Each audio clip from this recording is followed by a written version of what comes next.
دیکھیے دنیا کا سارا چکر ہے نسبت کا. ابھی شعر پڑھا کسی ہندو کا, تو کسی ہندو نے سوال کیا کہ آپ مسلمانوں کا فلسفہ ہماری سمجھ میں نہیں آتا کہ ہم بتوں کو چومیں تو ہم کافر, ہم پتھر کو چومیں تو ہم کافر, ہم بدعتی کہلائے, ہم مشرک کہلائے, ہم کافر کہلائے.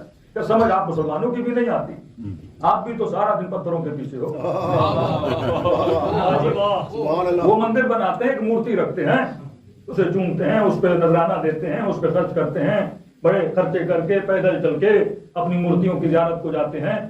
کہ آپ جو پورے سال میں حج کرنے جاتے ہو, ملینز آف دا پیپل, ایک پتھر کا گھر ہے, اس کے گرد گھومتے رہتے ہو, اور کہ ہم نے عجیب منظر دیکھا اس پتھر کے گھر کے اطراف میں پھر ایک کالا پتھر بھی تھا, جیسے حجر اسود نام ہی کالا پتھر حجر اسود ہے, تو اس کو چومنے کے لیے ایک دوسرے کو دھکے دے رہے ہو. اور یہاں تک سنا کہ چومتے چومتے کچھ کی جانیں بھی نکل گئیں.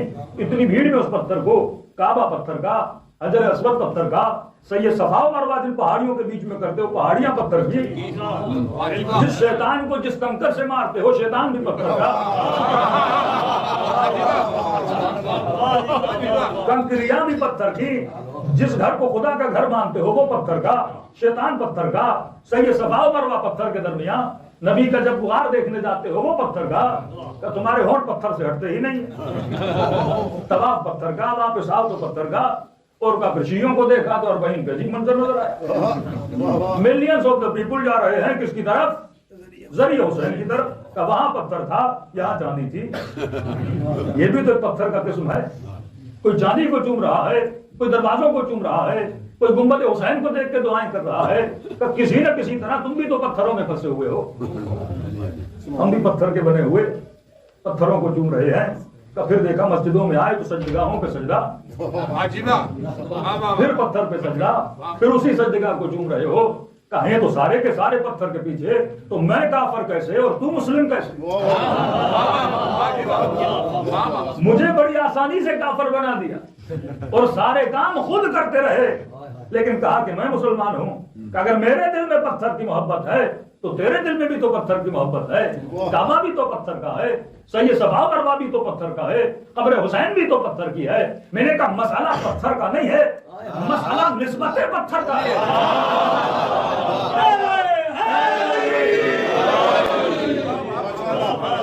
نسبت اگر عاقلانہ ہو تو طواف جائز ہو جاتا.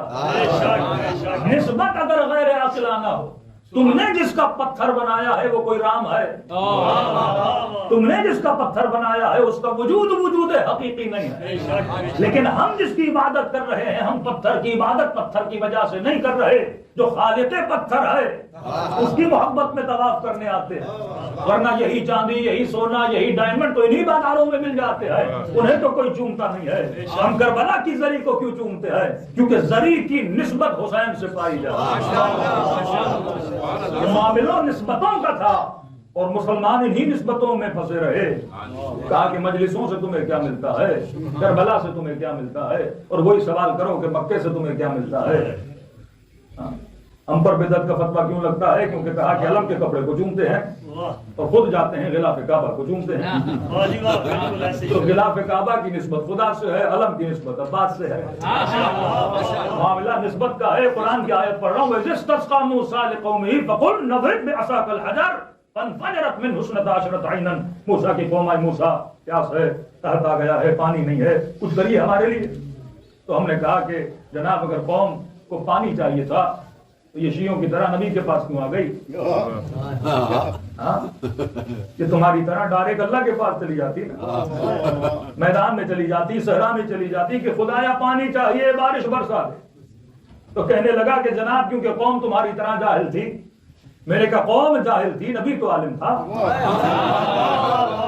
نبی کہہ دیتا میرے پاس نہ آؤ, پانی چاہیے تو خدا سے جا کر مانگو. لیکن نبی نے بھی بڑا عجیب کام کیا.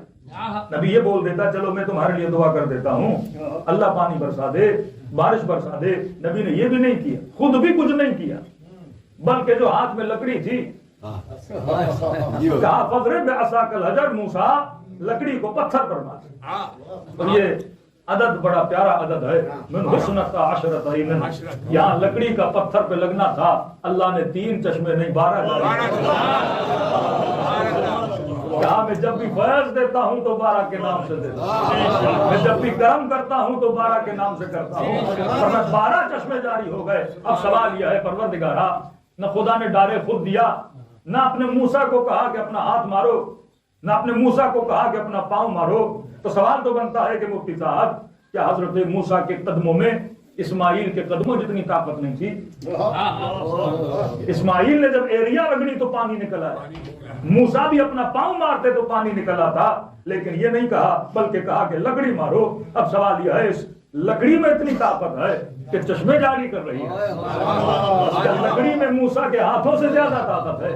کیا لکڑی میں موسیٰ کے قدموں سے زیادہ طاقت ہے؟ فرمایا لکڑی کی طرف نہ دیکھو، یہ دیکھو لکڑی کس کے ہاتھ میں ہے،